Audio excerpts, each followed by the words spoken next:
కరీంనగర్, ఆదిలాబాద్, నిజామాబాద్, మెదక్ జిల్లాల బీజేపీ అభ్యర్థి విద్యావేత్త మల్క కొమ్రయ్యను ఆశీర్వదించండి. విద్యారంగంలోని టీచర్ల సమస్యలను చట్టసభలలో గట్టిగా పోరాడుతాం. మొదటి ప్రాధాన్యత ఓటు వేసి టీచర్స్ ఎమ్మెల్సీగా గెలిపించండి.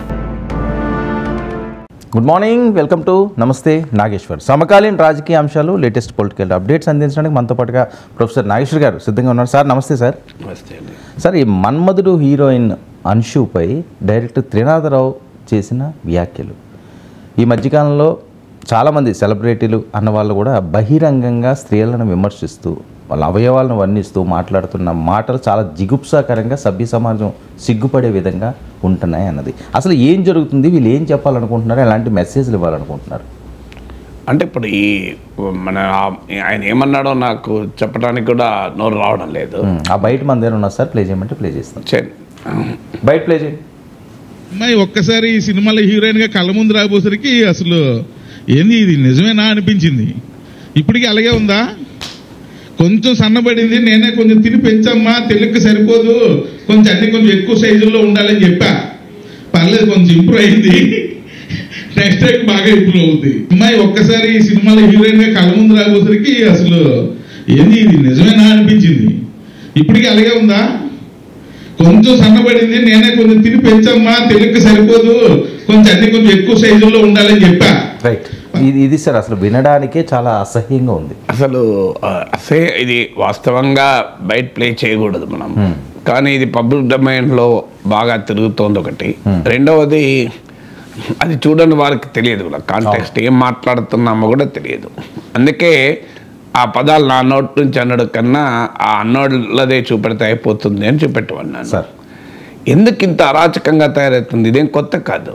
మీకు గతంలో బాలకృష్ణ అన్న వ్యాఖ్యలు తెలుసు. ఆయనైతే సినిమా నటే కాదు, రాజకీయ నాయకుడు కూడా. సో ఇలా సినిమా వాళ్ళు నోటికొచ్చినట్లు రోత పుట్టించే రీతిలో, సభ్య సమాజం అంగీకరించని రీతిలో మాట్లాడుతున్నారు. ఇప్పుడు ఇదే పెద్ద మనిషిని నేను అడుగుతున్నా, నీ ఇంట్లో కుటుంబ సభ్యుల పట్ల ఇలా మాట్లాడగలమా? ఇంకెవరైనా మాట్లాడితే సహించగలమా? ఇప్పుడు ఆ హీరోయిన్ కూడా ఓ ఇంటి ఆడపడచ్చు కదా, ఓరి బిడ్డ కదా, ఓరి చెల్లెలు కదా. మరి ఒక నీకు ఆ రకంగా మాట్లాడే హక్కు ఎవరిచ్చారు నీకు? ఇది నిజంగా చెప్పాలంటే ఇలాంటి వాళ్ళను పైన కఠినంగా సినిమా పరిశ్రమ రియాక్ట్ కావాలి. అన్ఫార్చునేట్లీ సినిమా పరిశ్రమ రియాక్ట్ కాదు. ఇప్పుడు అది మాట్లాడుతున్నప్పుడు అక్కడ ఉన్న వాళ్ళు లేచి బాయ్కాట్ చేయాలి. ఇలాంటి అసభ్యకరమైనటువంటి సంభాషణ ఉన్న చోట మేము ఉండము అని. నాలాంటి వాడు ఉంటే అయితే లేచి నేను వెళ్ళిపోతున్నానని చెప్పి బయటకు వచ్చేవాడిని. I don't want to be part of such assembly అని. ఈ రోత పుట్టిస్తున్నటువంటి వ్యాఖ్యలు అంటే ఇది ఏం జరుగుతోంది? ఇప్పుడు ఇది ఆడియో రిలీజ్ అనుకుంటాను కదా. సో ఇలాంటివి పబ్లిక్గా ప్రామినెంట్ పీపుల్ మాట్లాడడం వల్ల పబ్లిక్ డిస్కోర్స్ యొక్క స్టాండర్డ్స్ పడిపోతాయి. ఇప్పుడు ఇలాగే జనరల్గా ఎవరైనా మాట్లాడ మొదలు పెడతారు.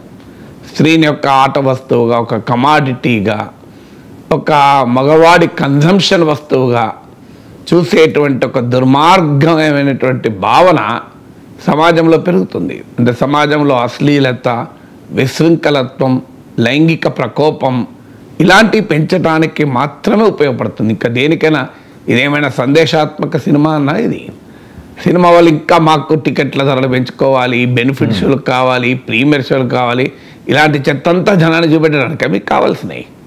అసలు ప్రభుత్వాలు ప్రేక్షక పాత్ర వహిస్తున్నాయి, వ్యవస్థలు ఊరుకుంటున్నాయి, సెన్సార్ బోర్డులు ఏం మాట్లాడడం లేదు. ఇలాంటి ఇది ఇంకా ద్వంద్వార్థం కూడా కాదు, డైరెక్ట్ అర్థం. ద్వంద్వార్థం వచ్చేటువంటి మాటలు సినిమాల్లో డైలాగులుగా మారిపోతున్నాయి. సినిమా సీన్లు చాలా అశ్లీలంగా ఉంటున్నాయి. కుటుంబం అంతా కలిసి సినిమా చూడలేని పరిస్థితికి వాళ్ళు తీసుకొచ్చారు. పిల్లలతో వెళ్ళి మనం సినిమా చూడగలమా? ఇలాంటి దరిద్రము, దౌర్భాగ్యము బహిరంగంగా చూపెడుతుంటే, మాట్లాడుతుంటే అవి వెళ్ళి సినిమా చూడగలమా? అసలు వీళ్ళు ఎక్కడికి వెళ్ళారు? వీళ్ళని ఎందుకు సభ్య సమాజం బహిష్కరించకూడదు? మరి తర్వాత ఏదో క్షమాపణ చెప్పాడు అనుకోండి, ఇది మొదటిది కాదు, ఇది చివరిది కాదు. సో తెలుగు సినీ పరిశ్రమలో ఇప్పటికీ కాస్టింగ్ కోచ్ పైన మాట్లాడతలేరు పెద్దలు, ఎవరు మాట్లాడతలేరు. మీకు సమంత లాంటి వాళ్ళు, ఇతర సినిమా రంగంలో ఉన్న ప్రామినెంట్ ఉమెన్ రైజ్ చేశారు కూడా. మలయాళం ఇండస్ట్రీ వచ్చాక, అక్కడ జస్టిస్ సేవా కమిటీ రిపోర్ట్ వచ్చాక తెలుగులో కూడా ఈ కాస్టింగ్ కౌచ్ మీద వచ్చిన రిపోర్ట్ బయట పెట్టండి అని. ఇంతవరకు దానిపైన డిస్కషన్ లేదు. సినిమా పెద్దలు ముఖ్యమంత్రులు కలిసి మా టికెట్ల ధరలు పెంచండి, మాకు బెనిఫిట్షియల్ ఇవ్వండి, మాకు ప్రీమియర్షియల్ ఇవ్వండి, మేము ఇంకా అడ్డగోలుగా సంపాదించుకొని ఇవ్వండి, మాకు సంపాదన సరిపోవడం లేదని చెప్తారు తప్ప మా సినిమా పరిశ్రమలో కాస్టింగ్ కౌచ్ మీద విచారించండి, విచారణ జరిపి రిపోర్ట్ బయట పెట్టండి సినిమా పెద్దలు పోయి అడుగుతున్నారు ముఖ్యమంత్రుల్ని. సో మరి మీకు బాధ్యత లేదా? మీ పరిశ్రమలో ఉన్నటువంటి మీ చెల్లెలు లాంటి వాళ్ళు, మీ కూతురు లాంటి వాళ్ళు, మీ ఆడపడుచుల పైన అరాచకత్వం జరుగుతుంటే మరి దాని గురించి ఎందుకు నోరు విప్పారు సినిమా పెద్దలు? మీకు బాధ్యత లేదా? సో ఇవాళ ఇలాంటి వాళ్ళు ఓపెన్గా మాట్లాడుతుంటే ప్రముఖ హీరోలు, ప్రముఖ డైరెక్టర్లు, ప్రముఖ నిర్మాతలు ఏం చేస్తున్నారు? మీకు లేదా బాధ్యత సభ్య సమాజం పట్ల? సినిమా పరిశ్రమ పైన చీమ చిటుక్కు వంటి డిఫెండింగ్ వస్తారు కదా. ఇప్పుడు అల్లు అర్జున్ను కేసులో అరెస్ట్ చేస్తే అందరూ లైన్ వెళ్ళి పరామర్శించారు కదా. మరి ఇలాంటప్పుడు ఎందుకు స్పందించారు మీరు? ఇప్పుడు ఇలాంటి వాటిపైన సినిమా పరిశ్రమ ముక్త కంఠంతో స్పందిస్తే ఇంకోసారి ఇంకో డైరెక్టరు, ఇంకో ప్రొడ్యూసర్లు మాట్లాడతారా ఇంకెవరైనా? సో సినిమా పరిశ్రమలో ఉన్న పెద్దలు ఎందుకు నోరు విప్పడం లేదు? ఈ అసభ్యత, ఈ కుసంస్కారం, ఈ అశ్లీలత బహిరంగంగా వెదజల్లుతుంటే సో మీరు ఏ రకమైనటువంటి బాధ్యత తెలుగు సినీ పరిశ్రమలో ఉన్న పెద్దలు పాటించకపోతే నిజంగా వీటిని మీరు అంగీకరించిన వాళ్ళు అవుతారు కదా, మీరు ఎండార్స్ చేసిన వాళ్ళు అవుతారు కదా. సో మీరు ఒక్కసారి ఆలోచించాలి కదా. సో అందువల్ల సినిమా పరిశ్రమ డిమాండ్ల పైన మాట్లాడతారు, సినిమా పరిశ్రమలో ఎవరికి ఏదైనా అయితే సాలిడారిటీ ప్రకటిస్తారు. కానీ సమాజం పైన సినిమా పరిశ్రమ జరుపుతున్న ఈ రోతపూర్వక దాడి, ఈ అసభ్యమైన దాడిది, ఇది సంస్కారహీనమైన దాడి, అనాగరికమైన దాడిని ఎందుకు అంగీకరించకూడదు? ఎందుకు అంగీకరిస్తున్నారో? మౌనం అంటే అంగీకారం, అర్ధాంగీకారమే. ఇవాళ ఎందుకు మాట్లాడాల్సి వస్తుంది? నిజంగా ఆ బయట చూస్తే అసభ్యం వేసింది. నిజంగా దానిపైన ఏం మాట్లాడాలి అనుకోని నేను 3 రోజుల నుంచి మాట్లాడలేదు ఇక్కడ. ఇవాళ ఎందుకు మాట్లాడాల్సి వస్తుంది? ఖండించడానికైనా మాట్లాడాలి. ఎందుకంటే అందరూ అసభ్యత అనుకొని, అశ్లీలత అనుకొని మనం మాట్లాడకుండా ఉంటే అది కూడా సరైనది కాదు కదా. సో ఆడ మురికి ప్రవహిస్తుంది, మనం ముక్కు మూసుకొని దూరం వెళ్ళిపోయినంత మాత్రాన సమాజాన్ని మనం న్యాయం చేసే వాళ్ళం కాం. మున్సిపాలిటీ వాళ్ళకి చెప్పి మనమే ఆ మురికి లేకుండా చేయగలగాలి. లేకుండా ఆ మురికి అలాగే ఉండిపోతుంది కదా.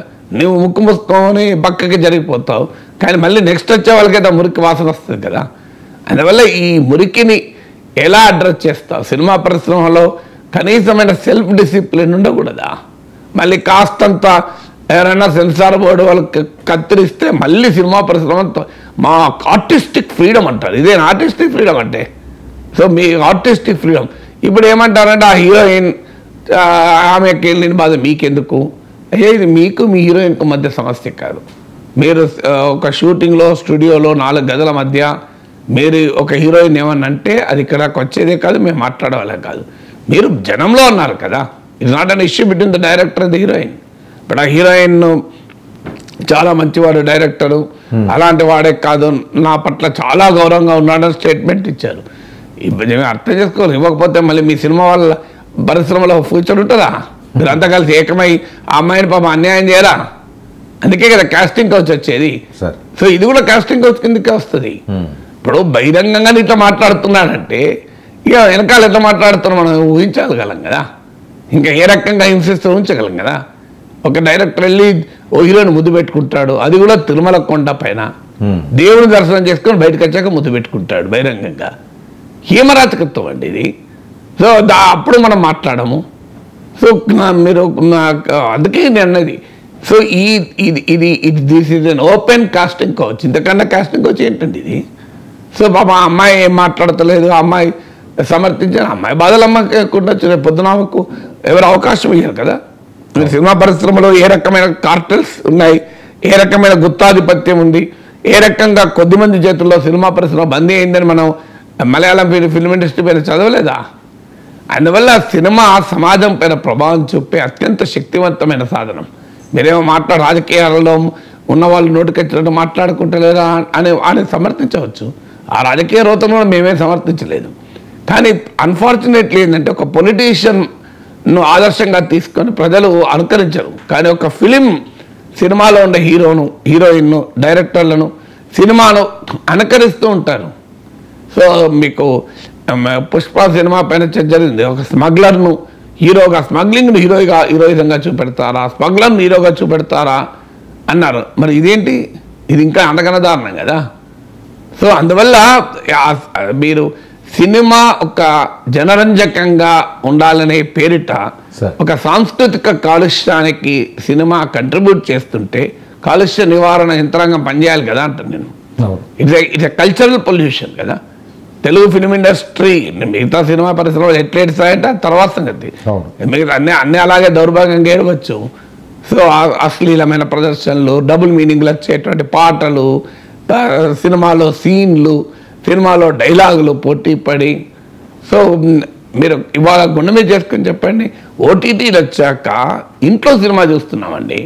ఒకప్పుడంటే పోనీ కుటుంబంగా సినిమా వెళ్ళగలిగే సినిమాలు, వెళ్ళలేని సినిమాలు, అడల్ట్ అనే ఏ సర్టిఫికేట్ ఉన్న సినిమాలు ఇప్పుడు ఎక్కడుందని పరిస్థితి. ఓటీటీ వచ్చాక నీ డ్రాయింగ్ రూమ్లో సినిమా పెడుతున్నావు, అందరూ చూస్తున్నారు కదా, కలిసే చూడాలి కదా, ఇంకో మార్గమే లేదు కదా.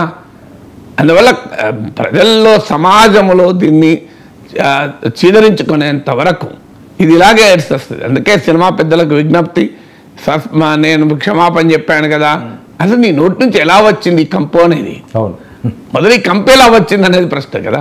ఇప్పుడు ఆయన అడిగామనుకోండి, మరి బాలకృష్ణ మాట్లాడలేదా అంటాడు కావచ్చు, జస్టిఫికేషన్ కదా, ఆయన పెద్ద మనుషులే ఇట్లా మాట్లాడలేదా, లేదా మంత్రి మాట్లాడలేదా ఏమండి, ఆ మంత్రి మాట్లాడలేదా అనొచ్చు. ఆ మంత్రి అంటే పోనీ మంత్రి మాట్లాడడం మనం ఖండించాం కదా.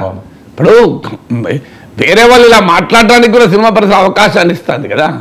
మీరు ఇలాంటి అశ్లీలతను బహిరంగంగా మాట్లాడుకున్న తర్వాత మీ పైన కామెంట్ కూడా బయట సమాజం అలాగే మాట్లాడుతుంది. ఎందుకంటే డిఫరెంట్గా ఎందుకు మాట్లాడుతుంది. ఇప్పుడు ఆ మంత్రికి అవకాశం వచ్చిందంటే ఇలా అశ్లీలతను మీరు బహిరంగంగా ప్రదర్శించుకుంటున్నారు కనుక ఒక అవకాశం వచ్చిందని అనొచ్చు కదా. రేపు అన్నదాన్ని సమర్థించలేదు, ఖచ్చితంగా తప్పే, మనందరం రియాక్ట్ అయ్యాం. సో నేను అడుగుతున్నది, కాస్టింగ్ కౌచ్ పైన ఏమైంది రిపోర్టు, ఏ విడుదల గవర్నమెంట్ సబ్మిట్ చేశారు, ఎందుకు చర్యలు తీసుకోలేదు, ఎందుకు ఇంతవరకు పబ్లిక్ డొమైన్లో పెట్టలేదు.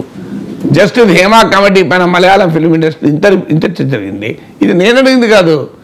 సో సమంత అడిగారు కదా, మీకు అంతా తెలుగు సినీ పరిశ్రమ చెందిన ప్రముఖులు, ప్రామినెంట్ ఉమెన్ అడిగారు. సో ఇప్పుడు దీన్ని బట్టి చూస్తే అర్థమవుతుంది కాస్టింగ్ కౌచ్ ఏ స్థాయిలో ఉంది అని.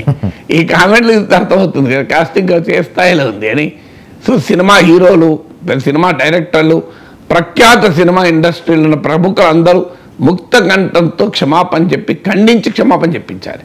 సో ఇలా ఇక ముందు ఎవరు జరిగినా ఒక ఎథిక్స్ బోర్డు ఉండాలండి ఫిలిం ఇండస్ట్రీలో. సో ఫిలిం పెద్దలతో ఒక కామర్స్ మ్యాన్ ఉండాలి, ఒక ఎథిక్స్ బోర్డు పెట్టుకోండి, నైతిక ప్రమాణాలు పాటించేట్లా. ఇలాంటి అనైతికమైన చర్యలు ఎక్కడున్నా వెంటనే వాళ్ళపైన చర్య తీసుకునే పరిశ్రమ ఏమీ లేదు. మీకు సెల్ఫ్ డిసిప్లిన్ లేకపోతే సమాజానికి మీరు ఏ సందేశాన్ని ఇస్తున్నారు? ఇలా సినిమా పరిశ్రమ, ఆ సినిమా వాళ్ళ ప్రభావం ఉండదంటే ఇలా తీవ్రమైన ప్రభావం సినిమా పరిశ్రమ ప్రజలపైన ఉంటుంది కదా. అలాంటి వాళ్ళు మీరు మందు తాగుతూ, డ్రగ్స్ తీసుకుంటూ సినిమాలో ఏదంటే చూపెడతారా? డ్రగ్స్ అంటే నిషేధంగా చూపెట్టరు, మందు తాగే సీన్లు చూపెడుతుంటారు. మీరు ఏది పడుతుంది వెండి తెర పైన చూపెడుతూ ఉంటారు, ఇలా ఆడియోలో మాట్లాడుతుంటారు.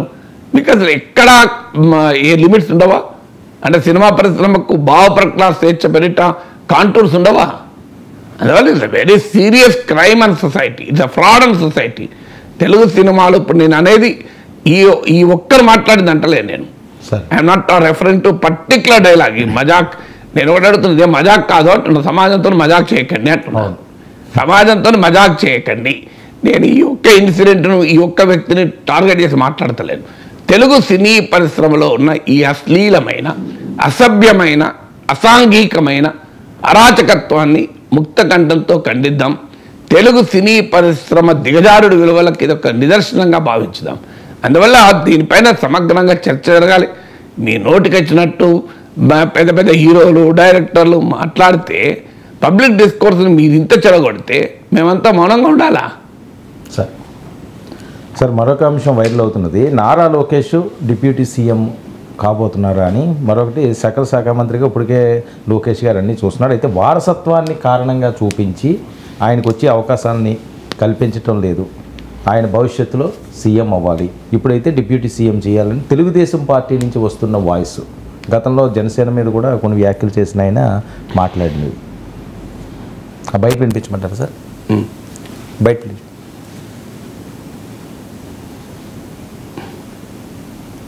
ఉంచుకొని రాజేష్ బయట రాష్ట్ర అధ్యక్షుల్ని అలాగే పొలిట్ బ్యూరో సభ్యులు ఒకటే కోరుకుంటున్నాను, ఒకవేళ ఆయన సీఎం చేయడం అనేది పెద్ద ఆయన ఆలోచిస్తారు, దానికి ఇంకా సమయం పడుతుంది అంటే ఓకే, కనీసం ఆయన ఇమీడియట్ గా డిప్యూటీ సీఎం గా ప్రకటించండి సార్. డిప్యూటీ సీఎం గా అనౌన్స్ చేసి ప్రతి గవర్నమెంట్ ఆఫీసులోనూ ఆయన ఫోటో కూడా పెట్టండి. రాష్ట్రంలో ప్రతి ఏరియాలో ఉన్న క్యాడర్ కి ఆయన్ని పంపించి ఆయన ద్వారా భరోసా ఇప్పించండి. నేను రాష్ట్ర అధ్యక్షుల్ని అలాగే పొలిట్ బ్యూరో సభ్యులు ఒకటే కోరుకుంటున్నాను, ఒకవేళ ఆయన సీఎం చేయడం అనేది పెద్ద ఆయన ఆలోచిస్తారు, దానికి ఇంకా సమయం పడుతుంది అంటే ఓకే. ఇది సార్ అంటే ఇది ఇటీవల కాలంలో పెరగటానికి ఇది ఇప్పుడు ఈ కామెంటే కాదు, మీకు ABN Radhakrishna weekend comment with ఆర్కేలో అబ్జర్వేషన్ ఇచ్చాడు సార్. ఏంటి లోకేష్కు చంద్రబాబు నాయుడు క్రియాశీలక రాజకీయాల్లో ఉండడం వల్ల మీకు లోకేష్ ఎదగడానికి ఇది ఒక అవకాశాలు రావడం లేదు, ఎందుకంటే చంద్రబాబు నాయుడు చూసుకోగలుగుతాడు కదా ఏదైనా అని. సో దానికి ఆయన వీకెండ్ కామెంట్లో కూడా చెప్పాడు మర్రి చెట్టు కింద ఇతర వృక్షాలు పెరగవు అని.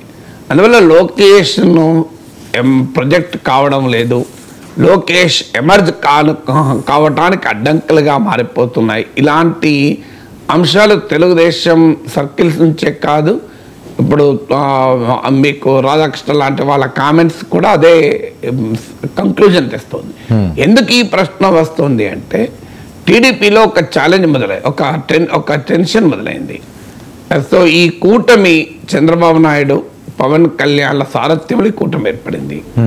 ఏర్పడిన తర్వాత పవన్ కళ్యాణ్ ఎలక్షన్స్కు ముందు ఎలక్షన్ల తర్వాత ఆయన వ్యూహాత్మకంగా అడుగులు వేయడం, ఆయన ఇమేజ్ పాపులారిటీ పెరగడం, ఇది ఒక డైమెన్షన్. దీంతో తెలుగుదేశం పార్టీలో లోకేష్ ఫ్యూచర్ నాయకుడు పవన్ కళ్యాణ్కు చంద్రబాబు నాయుడు పోటీ కాదు, పవన్ కళ్యాణ్కు పోటీ చంద్రబాబు నాయుడు కాదు, చంద్రబాబు నాయుడు పవన్ కళ్యాణ్ పోటీ కాదు. అనివార్యంగా భవిష్యత్తు ఆంధ్రప్రదేశ్ రాజకీయాల్లో వైసీపీ తరఫున జగన్, జనసేన తరఫున పవన్, తెలుగుదేశం తరఫున లోకేష్, వీళ్ళు ముగ్గురు ఉండాల్సిందే కదా. ఇందులో ఏ రెండు పార్టీలు కలిసి ఉంటాయా కలిసి ఉండవా ఈ పక్క పెడదాం. టీడీపీ జనసేన కలిసి ఉన్నా కలిసి లేకపోయినా ఈ ముగ్గురు నాయకులు ఆంధ్రప్రదేశ్ రాజకీయాలను బియాండ్ 2029 నడిపించాలి. 29 కాకపోతే బియాండ్ 2034 ఇదే తనవారు ఎన్నడో ఒకరోజు. అది చంద్రబాబు నాయుడు ఇప్పుడు చాలా ఫిట్గా ఉండడం వల్ల, ఆయన వయసును మించిన చురుకుదనం ఉండడం వల్ల అది ఇప్పుడవుతుందని మనం ఎస్టిమేషన్ వేయకూడదు కూడా. But future, I'm not talking about the year, future మాత్రం ఖచ్చితంగా పవన్ కళ్యాణ్, జగన్, లోకేష్ల మధ్య ఉండాలి. సో ఉండాలి అనుకున్నప్పుడు ఇప్పుడు పవన్ కళ్యాణ్ ఏమో ఆటోమేటిక్గా ప్రొజెక్ట్ అవుతున్నాడు. ఆయన ఎవరు ప్రొజెక్ట్ చేయాల్సిన అవసరం లేదు, ఆయన స్వయం ప్రకాశితంగా ప్రొజెక్ట్ అవుతున్నాడు. కారణం ఆయన ఎన్నికల్లో నిర్వహించిన పాత్ర, అది చంద్రబాబు నాయుడే చెప్పాడు కదా, గేమ్ చేంజర్. ఆయన పవన్ కళ్యాణ్ ఈ రాజకీయ పరిణామాల గేమ్ చేంజర్గా ఉండడం, ఎన్నికల తర్వాత కూడా ఆయన చాలా స్పష్టంగా తన ఇండిపెండెంట్ పొలిటికల్ ఎగ్జిస్టెన్స్ను స్ట్రెంథన్ చేసుకుంటున్నాడు. ఇప్పుడు తిరుపతిలో ఇన్సిడెంట్ జరిగింది, ముఖ్యమంత్రి వెళ్ళాడు, కానీ ఉప ముఖ్యమంత్రి కూడా ఇండిపెండెంట్గా వెళ్ళాడు. వెళ్ళడమే కాదు కామెంట్లు కూడా చేశాడు. అందుకే ఏబిఎన్ రాధాకృష్ణ లాంటి వాళ్ళు కామెంట్, ముఖ్యమంత్రితో కలిసి వెళ్ళి ఉంటే బాగుండేది, ఒకే విలేకరుల సమావేశంలో కామెంట్ చేస్తే ఒక రకంగా ఉండేది, విడివిడిగా చేయడం వల్ల రకరకాల సిగ్నల్స్ పోతున్నాయంటూ కామెంట్ చేశారు. కానీ మరి చంద్రబాబు నాయుడు విడివిడిగా తీసుకొని పోయి ఉంటే పవన్ కళ్యాణ్ రానడా? సో చంద్రబాబు నాయుడు ఒక్కడే వెళ్ళాడు. వెళ్ళినప్పుడు ఆటోమేటిక్గా పవన్ కళ్యాణ్ ఆయనంతటా ఆయన వెళ్ళి ఆయన కామెంట్ చేశాడు. మీకు చంద్రబాబు నాయుడు హాస్పిటల్లో పరామర్శించి వెళ్ళి సమీక్ష చేస్తున్న సమయంలో అన్ని తెలుగు ఛానల్ మీరు గమనించారు, ఆ టైంలో చంద్రబాబు నాయుడు సమీక్ష పైన వార్తలు ఇస్తున్నాయి. ఫోకస్ అంతా చంద్రబాబు నాయుడు సమీక్ష పైన ఉంది. సడన్ గా అన్ని ఛానళ్ళు పవన్ కళ్యాణ్ వైపు తిరిగాయి. ఎందుకంటే అక్కడికి పవన్ కళ్యాణ్ వచ్చాడు, పవన్ కళ్యాణ్ మాట్లాడడం మొదలు పెట్టాడు. సో కొంతమంది మీడియా వారితో తెలుగుదేశం వారు అభ్యంతరాన్ని కాకపోయినా ఈ అంశాన్ని రైజ్ చేశారు కూడా. ఏంటి సార్, చంద్రబాబు ముఖ్యమంత్రి సమీక్షను కూడా మీరు మధ్యలో ఆపారు, కవర్ చేయకుండా. మేమేం చేస్తాం, మీ ఉప ముఖ్యమంత్రి ఆ సమయానికి వచ్చి ఆయన మాట్లాడుతుంటే మరి మేము కవర్ చేయకుండా ఉండగలమా? సో అందువల్ల ముఖ్యమంత్రి సమీక్షను కూడా మీ క్లౌడ్ చేసేసింది ఉప ముఖ్యమంత్రి పర్యటన. ఇది సహజంగానే తెలుగుదేశం అభిమానులకు కాస్త ఇబ్బందిగా మారింది. ఏమనలేరు కానీ ఇబ్బందిగా మారింది అని అనడానికి ఉదాహరణ రాధాకృష్ణ కొత్త పలుకులే. సో ఆయన ఆ తెలుగుదేశం వర్గాల్లో వ్యక్తమవుతున్న ఆ ఫీలింగ్ను సెంటిమెంటు మీరు ఒక రకంగా ఆయన వ్యాఖ్యానంలో మనకు కనిపించింది. సో అందువల్ల ఆయన తెలుగుదేశం శ్రేణుల్లో ఉండే ఎమోషన్స్ను ఆయన రాశాడు కదా. సో ఎందుకు ఇది అవుతుంది అంటే ఇలా పవన్ కళ్యాణ్ ఇంకొకటి కూడా ఏంటంటే ఇండిపెండెంట్గా అసర్ట్ కూడా చేసుకుంటున్నాడు. ఇప్పుడు ఉదాహరణకు హోంమంత్రి పైన ఆయన చేసిన వ్యాఖ్యలు కానీ ఇలా పవన్ కళ్యాణ్ ఈ chatting out and independent course. ఇప్పుడు తిరుపతి లడ్డు అంశం కూడా తెలుగుదేశం పార్టీ చంద్రబాబు నాయుడు కామెంట్లతో మొదలైంది, కానీ అది తెలుగుదేశం కంట్రోల్ లేకుండా పోయింది. పవన్ కళ్యాణ్ వచ్చి నేను సనాతన ధర్మ బోర్డు పెట్టాలి అండ్ ఆయన దీక్షలు చేయడము, దాన్ని ఇంకో లెవెల్కి తీసుకెళ్లారు పవన్ కళ్యాణ్. సో చంద్రబాబు నాయుడు ప్రారంభించిన దాన్ని తనదైన శైలిలో తనదైన మార్గంలో పవన్ కళ్యాణ్ దాన్ని తీసుకెళ్లాడు ఇష్యూను. ఇలా మీకు ఇప్పుడు 3 ఇష్యూస్ తిరుపతి ఇప్పుడు తొక్కిసలాట విషయంలోనైతే టీడీపీ వాళ్ళు కుట్ర సిద్ధాంతాన్ని ప్రవచిస్తూ ఉన్నారు. ఇది జగన్ కాలంలో ప్రవేశపెట్టిన టోకన్ల వల్లనే జరిగింది, జగన్ హయాంలో ప్రవేశపెట్టిన 10 రోజుల వైకుంఠ ద్వార దర్శనం వల్లనే జరిగింది, ఇది ఇందులో ఏదో కుట్ర దాగి ఉంది, కావాలని చేస్తున్నారంటూ దీన్ని గత ప్రభుత్వం పైన తోసేసే పని చేస్తుంటే సడన్గా పవన్ కళ్యాణ్ వచ్చి టీడీపీ పొలిటికల్ అటాక్ పైన నీళ్లు చల్లాడు. పవన్ కళ్యాణ్ వ్యాఖ్యలు నీళ్లు చల్లాడు, ఆయన కావాలని చల్లాడని కాదు. పవన్ కళ్యాణ్ చేయమన్నాడు, మీరు క్షమాపణ చెప్పండి, నేనే క్షమాపణ చెప్తున్నా, మీరు చెప్పడానికి ఏముంది అంటూ టీటీడీ చైర్మన్ ఈవోను లిటరల్లీ క్షమాపణ చెప్పించాడు.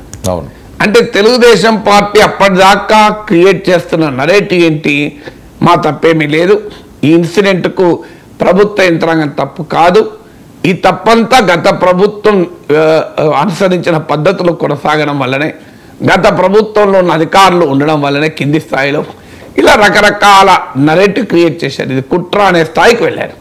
సో మీరు అది కుట్ర, ఈవెన్ ఆ రోజుల్లో ఆంధ్రజ్యోతిలో కథనం కూడా వచ్చింది, 2022 నుంచి కూడా తొక్కిసలాటలు జరుగుతున్నాయి, జగన్ ప్రవేశపెట్టిన టోకన్ల వల్లనే ఇదంతా జరిగింది అని. సో ఈ నరేటివ్ బిల్డ్ చేస్తున్న సమయంలో పవన్ కళ్యాణ్ వచ్చి పంక్చర్ చేసి పడేశాడు. ఆయన బేషరతుగా ఆయనే క్షమాపణ చెప్పి క్లియర్గా జగన్మోహన్ రెడ్డి, అందుకే మీరు గమనించండి పవన్ ఉన్న సమయంలో జగన్ కూడా వచ్చాడు. జగన్మోహన్ రెడ్డి మాటలకి డిమాండ్కి వాల్యూ పక్కకు పోయింది, ఎందుకంటే జగన్ చెప్పాల్సింది పవనే చెప్పేశాడు. క్షమాపణ చెప్పమని జగన్ అడిగితే జగన్ అడగాల్సిన అవసరమే లేకుండా పవన్ చెప్పాడు. దానివల్ల పవన్ కళ్యాణ్ ఇమేజ్ కూడా పెరిగింది. ఎందుకంటే ప్రజల్లో ఉండే మూడు కూడా ఆడ తొక్కిసలాట జరిగి 6 చనిపోతే కళ్ళ ముందట ముఖ్యమంత్రి సమీక్షలో చైర్మన్ ఈవోలు ఓరుకోరు వాదించుకుంటే, సమన్వయ లోపం క్లియర్గా కనబడుతుంటే, ప్రభుత్వమే అధికారులను సస్పెండ్ చేస్తుంటే, అధికారులు సమన్వయ లోపం ఉందని ముఖ్యమంత్రి కూడా వ్యాఖ్యానిస్తుంటే, మళ్ళీ గత ప్రభుత్వ కుట్ర అని మళ్ళీ అంటే జనం నమ్ముతారా? మీరే చెప్తున్నారు, మీకు మన కళ్ళ ముందు జరుగుతుంది ఇవన్నీ. ఆఖరికి ఈవోకు చైర్మన్కే పడదాయే. సో అది ముఖ్యమంత్రి ఏమీ చేయలేని పరిస్థితి, ఆయన ముందటే వాదించుకుంటారు. అది ఈనాడు ఆంధ్రజ్యోతిలోనే పతాక శీర్షిక, పోనీ సాక్షిలో వస్తే మనం పక్కకు పెట్టచ్చు. ఇదంతా జరుగుతున్న సమయంలో పవన్ కళ్యాణ్ కంప్లీట్గా కంప్లీట్లీ డిఫరెంట్ స్టాండ్ తీసుకొని ప్రజల అభిమానాన్ని, ప్రశంసను కూడా పొందాడు. ఇట్లుండాలి లీడర్ అంటే, చూడు ఇది దానికి శశబిషలు లేవు, బేషిజాలు లేవు, తప్పును ఒప్పుకున్నాడు, అది కదా గొప్పతనం అని పవన్ కళ్యాణ్కి ఎక్కడలేని ప్రశంస వచ్చింది. మీరు మొత్తం డిస్కోర్స్ను ఒక రకంగా పవన్ కళ్యాణ్ డైవర్ట్ చేసేసాడు మొత్తం. ఇవన్నీ జరుగుతున్నప్పుడు తెలుగుదేశం శ్రేణిలో టెన్షన్ మొదలైంది.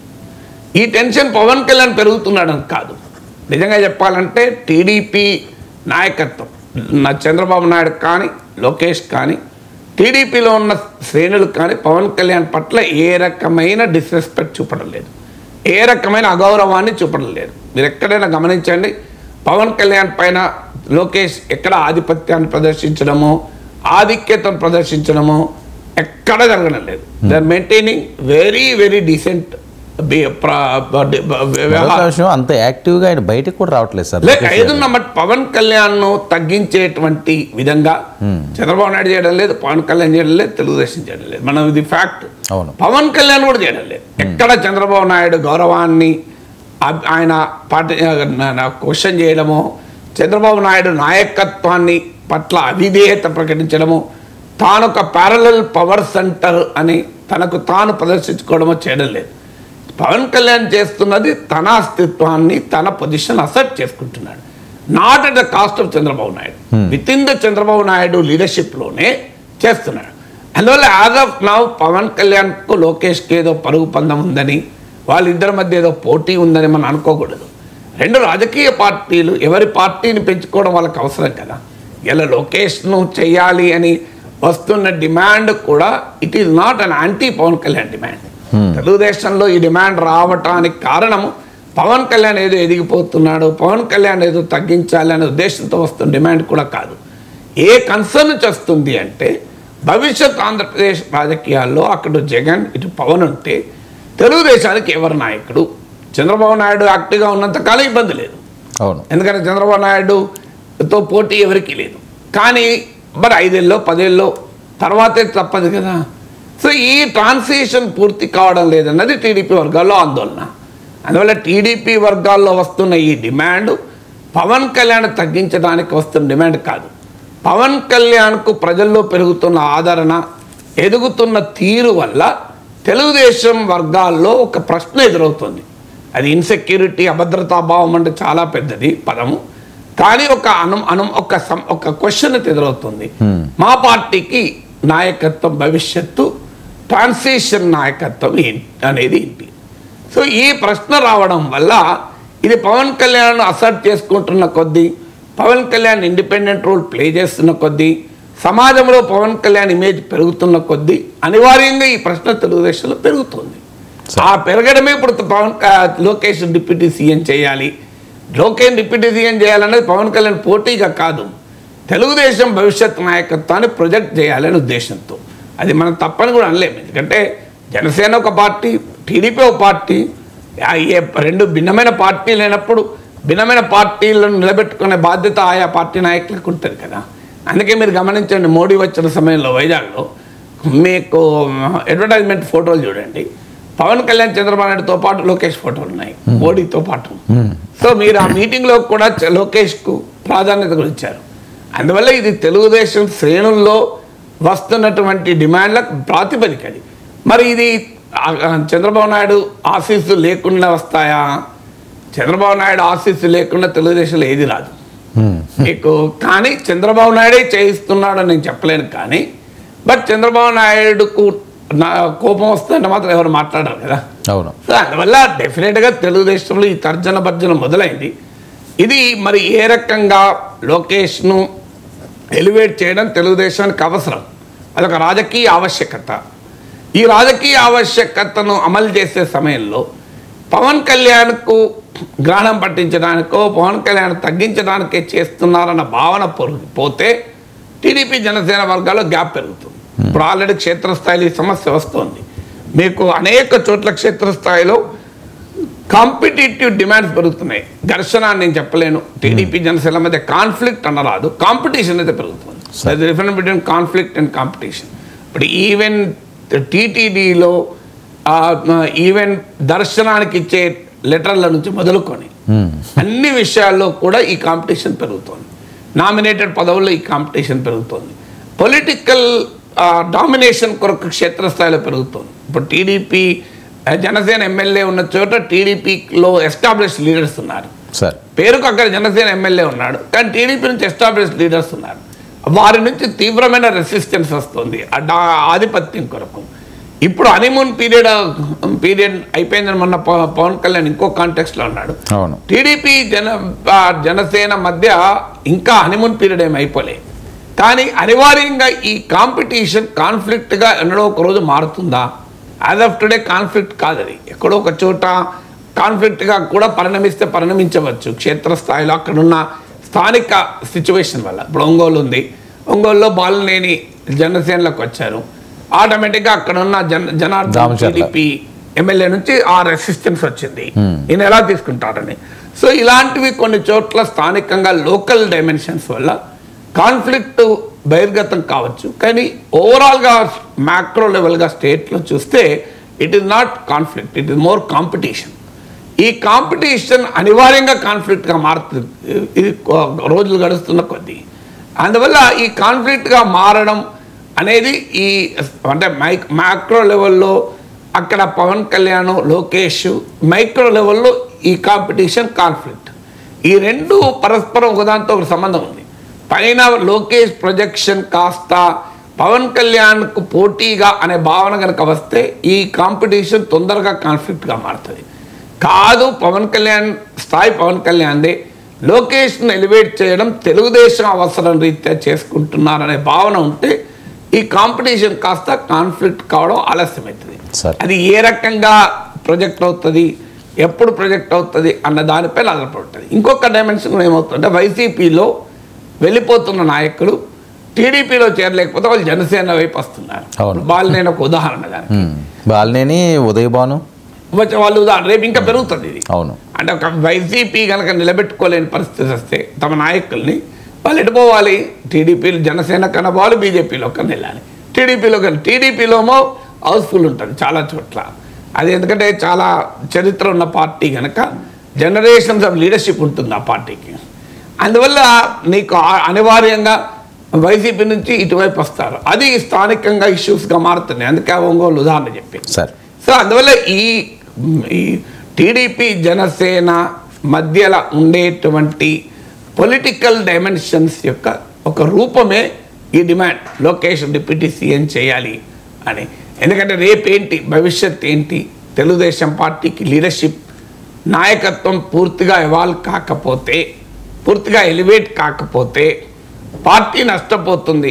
ఎందుకంటే జగన్, పవన్ ఉన్నప్పుడు రేపు బీజేపీ కనుక మళ్ళీ ఇంకా జూనియర్ ఎన్టీఆర్ని పట్టుకొస్తారో ఏం చేస్తారో తెలియదు.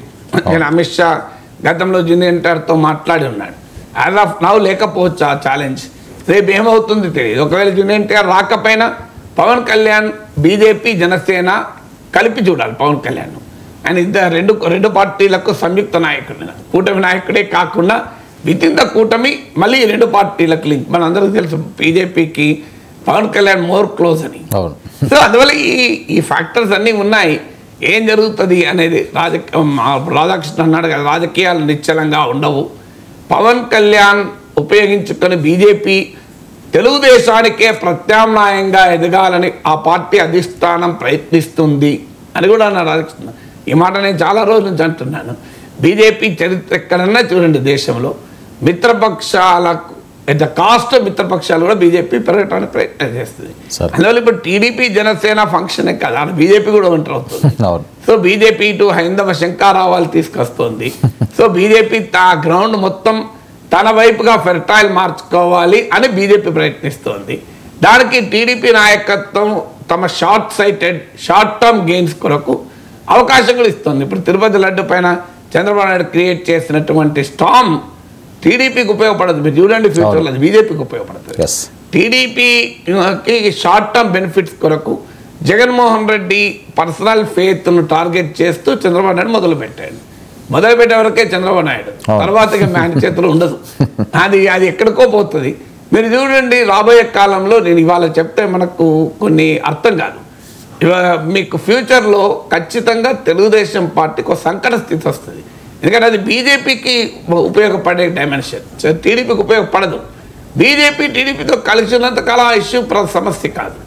కానీ ఎప్పుడైనా గ్యాప్ వచ్చిన రోజు సో ఆ ఫెర్టైల్ గ్రౌండ్ బీజేపీకి ఉపయోగపడుతుంది, టీడీపీకి కాదు. టీడీపీ ఒక స్టేజ్ దాటి దాన్ని ఉపయోగించుకోలేదు ఇలాంటి ఇష్యూస్ను. సో అందువల్ల రాబోయే కాలంలో ఆంధ్రప్రదేశ్ రాజకీయాల్లో జరిగే చర్నింగ్కు ఒక రిఫ్లెక్షన్ ఇది. సార్ మరొకవైపు కేటీఆర్ గారు ఈరోజు ఖచ్చితంగా అరెస్ట్ అవుతారంటూ పెద్ద ఎత్తున జరుగుతున్న ప్రచారం, ఈడీ ముందుకు ఆయన హాజరు కాపోతున్నారు. మరొక వైపు సుప్రీంకోర్టులో కేటీఆర్కు షాక్ జరిగింది ఫార్ములా కేసుకి సంబంధించి. అంటే షాక్ అంటేనే నేరస్తులని సుప్రీంకోర్టు చెప్పలే, హైకోర్టు చెప్పలేదు. మనకు అర్థం కావాల్సింది ఏంటంటే ఇది క్రిమినల్ జస్టిస్ సిస్టంలో వివిధ స్టేజెస్ ఉంటాయి. ఇప్పుడు ఆయన పైన యాజ్ ఆఫ్ నౌ ఆరోపణే అవును. అక్యూజ్డే. ఎప్పుడైనా ఒక కేసు నీ మీద పెట్టబోతుంటే చట్టం కొన్ని ప్రొటెక్షన్లు ఇస్తుంది. ఉదాహరణకు యాంటిసిపేటరీ బెయిల్కి వెళ్ళచ్చు. నీ పైన కేసు పెడితే ఆ కేసు పొలిటికల్లీ మోటివేటెడ్, దానికి ఎలాంటి ఆధారాలు లేవు, కావాలని పెడుతున్నారంటూ ఆ కేసు కొట్టివేయండి అంటూ క్వాష్ పిటిషన్లు వేయచ్చు. సో ఈ క్వాష్ పిటిషన్ కోర్టు ఎంటర్టైన్ చేయొచ్చు, ఎంటర్టైన్ చేయకపోవచ్చు. యాంటిసిపేటరీ బెయిల్ పిటిషన్ ఎంటర్టైన్ చేయొచ్చు, ఎంటర్టైన్ చేయకపోవచ్చు. అందువల్ల ఇవన్నీ ఒక నిందితుడికి ఆరోపణ గురవుతున్న వ్యక్తికి ఉన్న లీగల్ ఇన్స్ట్రుమెంట్స్. ఆ లీగల్ ఇన్స్ట్రుమెంట్స్లో కొన్నిసార్లు కోర్టులు సానుకూలంగా స్పందించవచ్చు, కొన్నిసార్లు స్పందించవచ్చు, depending on the merit of the case. So investigations నార్మల్గా జ్యుడిషియరీ తీసుకునే ఒక వైఖరి ఏంటంటే, జ్యుడిషియరీ, ఎగ్జిక్యూటివ్, లెజిస్లేచర్. మన రాజ్యాంగంలో 3 డిఫరెంట్ అంగాలు. లెజిస్లేచర్లో భాగంగా ఉన్న ఏసీబీ కావచ్చు, సిఐడి కావచ్చు, సిబిఐ కావచ్చు, ఇవి కొన్ని కేసులు పెడుతుంటాయి, ఇన్వెస్టిగేషన్లు చేస్తూ ఉంటాయి. ఆ ఇన్వెస్టిగేషన్లు చేస్తూ ఉన్నప్పుడు దాని బాధితులు కోర్టులకు వెళ్తూనే ఉంటారు. ఇది మా ప్రాథమిక హక్కుల ఉల్లంఘన, మాపై కావాలని చేస్తున్న కక్ష సాధింపు, మమ్మల్ని హింసిస్తున్నారంటే కోర్టులకు వెళ్తాయి. కోర్టులు ఏం చేయాలి? ఒకవైపు ఏమో ఒక పౌరుని fundamental right to liberty, right to fair investigation, మరోవైపు ఏమో ఇన్వెస్టిగేషన్ ఏజెన్సీలకున్న అధికారం. ఇన్వెస్టిగేషన్ ఏజెన్సీలు క్రైమ్ని ఇన్వెస్టిగేట్ చేయాలి, క్రైమ్ నివారించాలి. ఈ రెండింటి మధ్య కోర్టులో బ్యాలెన్స్ చేయాల్సి ఉంటుంది. ఈ బ్యాలెన్స్ చేసే క్రమంలో ప్రతి చిన్నదానికి, చీటికి మాటకి ఇన్వెస్టిగేటింగ్ ఏజెన్సీస్ పనికి న్యాయ వ్యవస్థ అడ్డుగా తగలదు. సో ప్రతిదానికి మీకు వాళ్ళని పోలీసులు పనిచేయకుండా, ఏసీబీని పనిచేయకుండా, సిబిఐని పనిచేయకుండా, ఈడీని పనిచేయకుండా కోర్టులు అడ్డుపడవు. జ్యుడిషియరీ జురిస్ప్రుడెన్స్ మీరు పరిశీలిస్తే judiciary always respects the right of the investigating agencies to investigate. అది ఈడీ, సిబిఐ, ఏసీబీ, సిఐడి ఇలాంటి ప్రభుత్వ విచారణా సంస్థల ప్రభుత్వ ప్రత్యక్ష పరోక్ష ప్రభావంలో ఉండే విచారణా సంస్థల విచారించేటువంటి రాజ్యాంగపరమైన వారి హక్కు కావచ్చు, బాధ్యత కావచ్చు, దాన్ని న్యాయ వ్యవస్థ గౌరవిస్తూ ఉంటుంది. ఆ గౌరవించే క్రమంలో చాలా సందర్భాల్లో క్వాష్ పిటిషన్లు కొట్టేస్తుంది. So it need not reflect on the case, it need not reflect on the accused. మనకేంటంటే మీడియా కొన్ని పడిగట్టు పదాలు ఉంటాయి. కేసీఆర్కు షాక్, కేటీఆర్కు చుక్కెదురు, కేటీఆర్కు కోర్టులో చుక్కెదురు అంటే అది మీనింగ్ ఏమొస్తుందంటే కోర్టు కేటీఆర్ని ఏదో దోషిగా ప్రకటించింది అని. ఇవి మన జర్నలిజంలో ఉండే పడిగట్టు పదాల సమస్య. దానికి తమ్మునేళ్ళు ఇంకెక్కువ. కేటీఆర్ సంఘకు షాక్ అని సుప్రీంకోర్టు వేసి దానికి 2 ఫోటోలు వేస్తే సుప్రీంకోర్టు ఏదో కేటీఆర్ లోపలేసిందనే భావన కలుగుతుంది.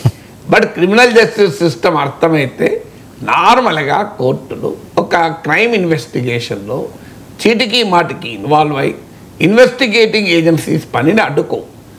ఎప్పుడో ఒకసారి చాలా రేర్గా, అంటే ఏ రకమైన విచారణకు అవకాశము లేని కేసుగా ఉందనుకోండి, అప్పుడు పర్సనల్ లిబర్టీ కూడా ముఖ్యం కనుక, ఫండమెంటల్ రైట్స్ కూడా ముఖ్యం కనుక కోర్టు వచ్చి క్వాష్ చేస్తుంది. అసలు ఈ కేసులోనే ఏం పసలేదు, మీరు అనవసరంగా కేసు పెట్టారని. అందువల్ల మీకు ఇప్పుడు బెయిల్ ఇచ్చేటప్పుడు కోర్టులు ఏం చేస్తాయి? ప్రాథమికంగా సాక్ష్యాధారాలు ఉన్నాయా లేవా, ప్రైమా ఫేసి అని అంటారు. ప్రైమా ఫేసి ఉంది అంటే బెయిల్ ఇవ్వదు, లేదా కేసు ఎలో చేస్తుంది. ప్రైమా ఫేసి ఆధారాలు ఉన్నాయన్నా ఎలో చేస్తుంది. It did not reflect on entire case. ఇప్పుడు క్వాష్ పిటిషన్ స్టేజ్లో, బెయిల్ పిటిషన్ స్టేజ్లో కేసు మెరిట్స్లోకి కోర్టులు పోవు. దాన్ని ప్రాథమికంగా చూస్తాయి. ఇందులో విచారణకు స్కోప్ అవసరమా లేదా, విచారణకు స్కోప్ ఉంది అంటే క్వాష్ పిటిషన్ కొట్టేస్తాయి. దాన్ని మనం చుక్కెదురు, షాక్ అని మనం రాసుకుంటున్నాం. సో అందువల్ల ఈ కేసులో ఇప్పటికీ తేలింది ఏమీ లేదు. As of now it is ఆరోపణ. సో కేటీఆర్ ఆరోపణ, కేటీఆర్ ఏమనేది నేను ఒక ప్రభుత్వ విధానపరమైన నిర్ణయం ఇది, అందువల్ల దీంట్లో నేను ఎక్కడ అవినీతి పాల్పడ్డాను ఆయన అంటాడు. లేదు ఆర్బీఐ నిబంధనలకు వ్యతిరేకంగా ఒక ఫారిన్ కంపెనీకి మనీ ట్రాన్స్ఫర్ అయింది, హెచ్ఎండిఏకి సంబంధం లేకుండా హెచ్ఎండిఏ నుంచి వచ్చింది, క్యాబినెట్ ఆమోదం లేకుండా జరిగింది అని ప్రాసిక్యూషన్ వారి ఆరోపణ. So it takes lot of time. ఈ లోపల అరెస్ట్ కావచ్చా, అరెస్టులు చేయొచ్చు, అరెస్టులు ఏముంది, అరెస్టులు చేయడానికి మన క్రిమినల్ జస్టిస్ సిస్టమ్ చాలా అవకాశాలు ఇస్తుంది. సో అరెస్ట్ చేస్తే ఏముంటుంది, మళ్ళీ బెయిల్ వస్తుంది. అది వెంటనే బెయిల్ రాకపోతే 10 రోజులు 15 రోజులు జ్యుడిషియల్ రిమాండ్, 6 నెలలు 3 నెలలు, దట్స్ ఓన్లీ ద టైం తప్ప అరెస్ట్ చేయడము అసాధ్యం కాదు. అరెస్ట్ చేసినప్పుడు ఎన్నడో ఒక రోజు బెయిల్ రావడం అసాధ్యం కాదు. ఈలోగా పొలిటికల్గా చర్చ అయితే నడుస్తూ ఉంటుంది. సార్ లాస్ ఏంజల్స్ మంటలు కొనసాగుతున్న మంటలు ఎలా చూడాలి సార్? అంటే ఈ మంటలు ఇప్పుడు లేటెస్ట్ రిపోర్ట్స్ రోజు రోజుకి ఈ మంటలు పెరుగుతున్నాయి సార్. మీకు ఇప్పుడు టార్నేడో అంటారు, అంటే సుడిగాలి అలాగా మా సుడిగాలి మంటలు కూడా కొన్ని చోట్ల చెలరేగుతున్నాయి. ఇప్పుడు మెయిన్గా మీకు కొన్ని చోట్ల మంటలు ఈవెన్ కంటైన్ కూడా కావడం లేదు. ఇప్పుడు మీకు ప్యాలసైడ్స్ మంటలు ఉన్నాయి, అది చాలా పెద్ద పాష్ ఏరియా, హాలీవుడ్ వీళ్ళంతా పెద్దలు ఉండే ఏరియా, ప్రముఖులు ఉండే ఏరియా. ప్యాలసైడ్స్లో ఇప్పటికీ అది ఒక మీకు 27,000 హెక్టార్స్ చాలా పెద్ద విస్తీర్ణంలో మంటలు చెలరేగాయి. ఈవెన్ టుడే 14% కంట్రోల్ అయింది యాజ్ ఆఫ్ నౌ. తర్వాత ఈటన్ ప్రాంతం ఉంది, అక్కడ కూడా పెద్ద ఎత్తున వచ్చింది, అరౌండ్ 14,000 ఏకర్స్లో అనుకుంటా. సో అక్కడ కూడా ఒక 33% కంట్రోల్ అయింది అంతే. అంటే మొదటి ఛాలెంజ్ ఏంటంటే ఈ మంటలు కంట్రోల్ కావడం లేదు, ఇప్పటికీ కూడా పూర్తి స్థాయిలో కంటైన్ చేయలేకపోయారు. అమెరికాకు చెందిన ఫైర్ ఫైటర్స్, ఫైర్ ఇంజన్లే సరిపోక చివరికి కెనడా, మెక్సికో లాంటి దేశాలకు కూడా ట్రంప్ అవహేళన చేస్తున్న ఈ దేశాల నుంచి కూడా ఫైర్ ఫైటింగ్ ఎక్విప్మెంట్ వచ్చింది. సో మీకు విమానాలతో, హెలికాప్టర్లతో కూడా నీళ్ళు చల్లుతున్నారు. కానీ ప్రాబ్లం ఏంటంటే ఇంకా ఈవెన్ మేజర్గా ఎరప్ట్ అయిన ఫైర్స్ కంటైన్ కావడం లేదు. ఈలోగా విండ్స్ 100 కిలోమీటర్ల కన్నా వేగంగా గాలులు వీసే అవకాశం ఉందని తాజాగా వాతావరణ శాఖ హెచ్చరించింది. అంటే ఆల్రెడీ మంటలు చెలరేగాయి, చాలా చోట్ల చెలరేగాయి. ఆ మంటలు ఇప్పటికీ చాలా బీభత్సమైన నష్టం చేశాయి. ఇప్పటి వరకు 12,000 ఇండ్లు దగ్ధమయ్యాయి, $275 బిలియన్ నష్టం. మీకు 150,000 మంది నిరాశ్రయులయ్యారు. అందువల్ల ఇప్పటికే బీభత్సం చాలా భయంకరంగా జరిగింది. చాలా ఇన్సూరెన్స్ కంపెనీలకు కూడా చాలా చోట్ల హౌస్ ఇన్సూరెన్స్ రెన్యూ చేయలేదు. ఇలాంటి బీభత్సంగా ఉన్న సమయంలో ఇప్పుడు గాలులు కూడా మళ్ళీ ఇంకెక్కువ వీస్తున్నాయి. నిన్న నైట్ కూడా వెదర్ డిపార్ట్మెంట్ ప్రకటన ఏంటంటే 100 మీకు వేడి చాలా భారీగా గాలులు వీచే అవకాశం 100 కిలోమీటర్స్ వేగంతో కూడా. ఈ గాలులు ఏమవుతాయంటే ఈ మంటల్ని మరింతగా పెంచుతాయి. అక్కడున్న జాగ్రఫీ మీకు లాస్ ఏంజల్స్ ఏరియాలో జాగ్రఫీ చూస్తే అర్థమవుతుంది. సో అందువల్ల ఇప్పుడు ఈ మంటలు ఇంకా విస్తరిస్తాయన్న ఆందోళన కూడా కలుగుతుంది. అంటే ఒకవైపు ఏమో కంటైన్ చేయలేకపోతున్నారు, నేను ఇంతకుముందు చెప్పినట్లు ప్యాలసైడ్స్లో 14% కంటైన్ అయింది, అలాగే మీకు ఈటన్ ప్రాంతంలో 33% కంటైన్ అయింది. ఇంకా పూర్తి స్థాయిలో కంటైన్ కాలేకపోతుంది. పైగా ఈ గాలులు వీసినప్పుడు ఇంకా ఆ మంటలు విస్తరించేటువంటి ప్రమాదం కూడా ఉంది. సో అందువల్ల స్టిల్ ఏ మేజర్ క్రైసిస్, ఇంకా టోటల్గా క్రైసిస్ను కంప్లీట్గా కంట్రోల్లోకే రాలేదు. చాలా ఆందోళనకరమైనటువంటి అంశమే. డెఫినెట్గా లాస్ ఏంజల్స్ మంటలు ఇంకా ఎంతమందిని ఎఫెక్ట్ చేస్తుంది. ఈ లోపల లూటింగ్ జరుగుతోంది. దాదాపు $2 లక్షల లూటింగ్ చేసే వారి నుంచి పోలీసులు పట్టుకున్నారు కూడా. అంటే ఏ స్థాయిలో లూటింగ్ జరుగుతుందో చూడండి. సో అంటే ఈ మంటల వల్ల ఇల్లు వదిలేసి వెళ్ళిపోతుంటే ఆ ఇళ్ళని లూట్ చేస్తారు. ఎందుకంటే ఇవి చాలా కాస్ట్లీ ఏరియాలో. ఇప్పుడు ప్యాలసైడ్స్ ఉందనుకో, ప్యాలసైడ్స్ ప్రాంతంలో 9,000కు పైగా ఇళ్ళు ఉన్నాయి. ఇందులో average value of the house $3.1 million, అంటే $31 లక్షల. నేను ఈ ప్రాంతం అంతా 2023 ఆగస్టులో వెళ్ళి చూసొచ్చాను కూడా. నేను లాస్ ఏంజల్స్లో మా అన్నయ్య కొడుకుంటాడు. సో అందువల్ల ఆ ప్రాంతం అంతా చూసొచ్చాను. అందువల్ల I can understand the geography there. So మీకు ప్యాలసైడ్ ప్రాంతంలో 31 లాక్ మీరు లాస్ ఏంజల్స్ వెళ్తుంటే మీకు కనబడుతుంటాయి చాలా కాస్ట్లీ హోమ్స్ గుట్టల మీద. సో అలాంటి ప్రాంతం అది. అందువల్ల ఇట్స్ ఎ హ్యూజ్ లాస్. దానికి మామూలు కెలామిటీ కాదు. ఇది ఎప్పుడు క్లోజ్ అవుతుందో కూడా అర్థం కాని పరిస్థితిలో ఉంది. Thank you so much Nagesh గారు.